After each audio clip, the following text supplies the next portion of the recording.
Israel और Iran के बीच जारी जंग अब भयावह होती जा रही है। एक तरफ जहां ईरान इजराइल के शहरों को हवाई हमलों से निशाना बना रहा है, तो दूसरी ओर इजराइल भी ईरान पर लगातार हवाई हमले कर रहा है। इससे पूरे मिडिल ईस्ट में जंग की आग तेजी से भड़क रही है। इजराइल ईरान में जारी संघर्ष के बीच इजरायली पीएम बेंजामिन नेतन्याहू ने ईरान को बड़ी चेतावनी देते हुए खामेनेई को मॉडर्न हिटलर बता दिया है। नेतन्याहू ने कहा है कि इजराइल ईरान के सभी परमाणु स्थलों पर हमला कर सकता है। इसके लिए वो ईरान के परमाणु ठिकानों को निशाना बनाने में अंतर्राष्ट्रीय समर्थन का स्वागत करते हैं। उन्होंने अमेरिकी राष्ट्रपति डोनाल्ड ट्रंप का जिक्र करते हुए कहा कि ट्रंप वही करेंगे जो अमेरिका के लिए अच्छा होगा और मैं वही करूंगा जो इजराइल के लिए अच्छा होगा। नेतन्याहू ने बयान में कहा कि इजराइल ईरान के साथ अपने जंग के माध्यम से दुनिया का चेहरा बदल रहा है। नेतन्याहू ने दावा किया कि उन्होंने ईरान के आधे से ज्यादा मिसाइल लॉन्चर नष्ट कर दिए हैं। नेतन्याहू ने सोरोका मेडिकल सेंटर का दौरा किया था। इस दौरान उन्होंने कहा कि इजरायली हमले से कोई नहीं बच सकता है।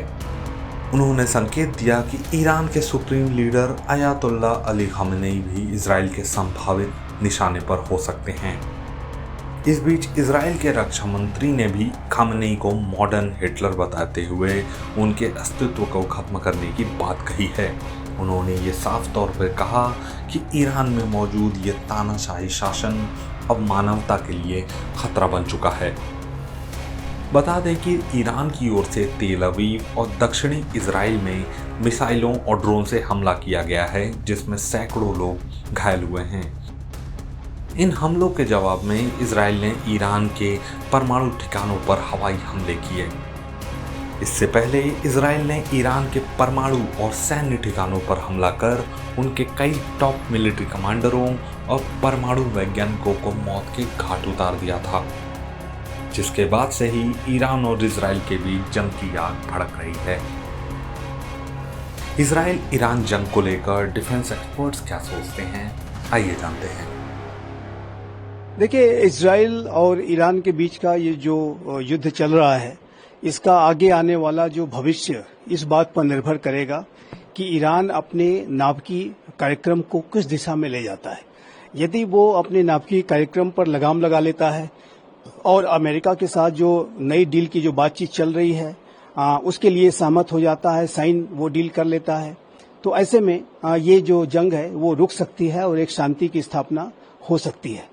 लेकिन यदि ईरान अपने नाभिकी कार्यक्रम को और अधिक तेज गति से आगे बढ़ाता है, अपने यूरेनियम इनरिचमेंट के प्रोग्राम को तेज गति से आगे बढ़ाता है, तो ऐसे में आने वाले समय में न सिर्फ इजराइल बल्कि यूनाइटेड स्टेट्स ऑफ अमेरिका भी ईरान के जो न्यूक्लियर इंस्टॉलेशंस हैं उस पर कोई सीधी कार्रवाई कर सकता है और जो ईरान के जो डीप अंडरग्राउंड जो न्यूक्लियर फैसिलिटीज हैं उसको अमेरिका भी सीधे हमले के माध्यम से हिट कर सकता है। अमेरिका के पास वो कैपेबिलिटीज हैं जो अर्थ पेनिट्रेटिंग बंकर बस्टर बॉम्ब्स हैं, वो अमेरिका इस्तेमाल करते हुए उन डीप अंडरग्राउंड फैसिलिटीज को हिट कर सकता है और उसे डिस्ट्रॉय कर सकता है। तो ये ईरान के पास अभी भी स्पेस है और ईरान यदि अपने नाभिकीय कार्यक्रम पर रोक लगाता है तो ये जंग रुक सकती है। लेकिन अमेरिका और इजराइल इस बात को लेकर के संकल्पबद्ध हैं कि वो ईरान को न्यूक्लियर वेपन्स एक्वायर नहीं करने देंगे और इस दिशा में वो बड़ी से बड़ी कार्रवाई मिल करके भी कर सकते हैं। ऐसी संभावनाओं को रूल आउट नहीं किया जा सकता।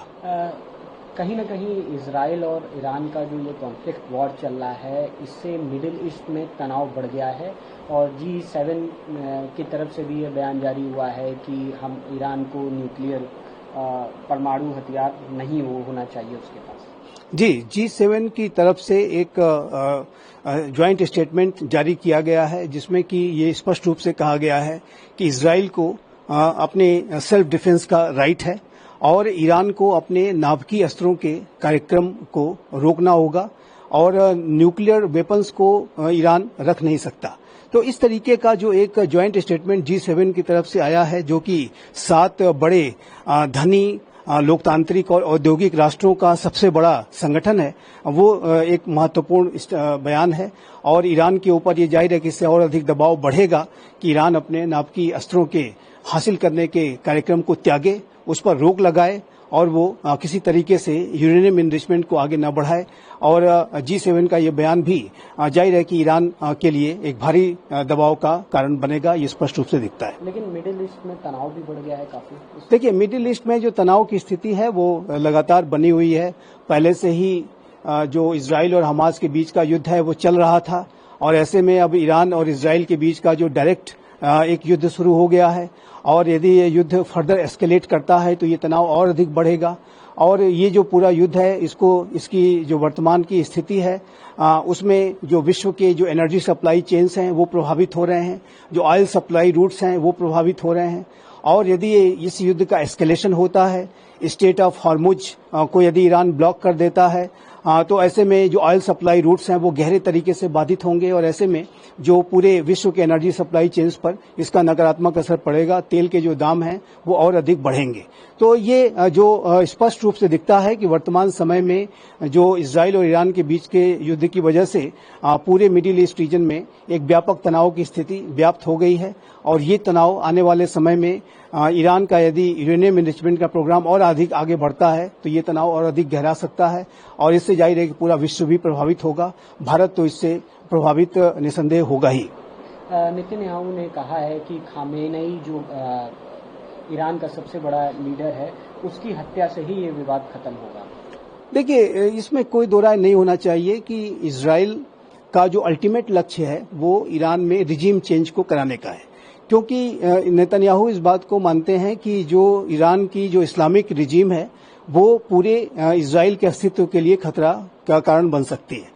और जो ईरान में जो 1979 के इस्लामिक रिवॉल्यूशन के पहले जो शाह का शासन था उसके तरह से वहां पर वो शासन स्थापित करने की मंशा इजराइल भी रखता है और अमेरिका भी रखता है, और दोनों ही इस बात को की कोशिश करते हैं कि ईरान में किस तरीके से ये जो इस्लामिक शासन है वो समाप्त हो, वहां पर लोग रिजीम चेंज करें, और इसके लिए दोनों प्रयास करते हैं।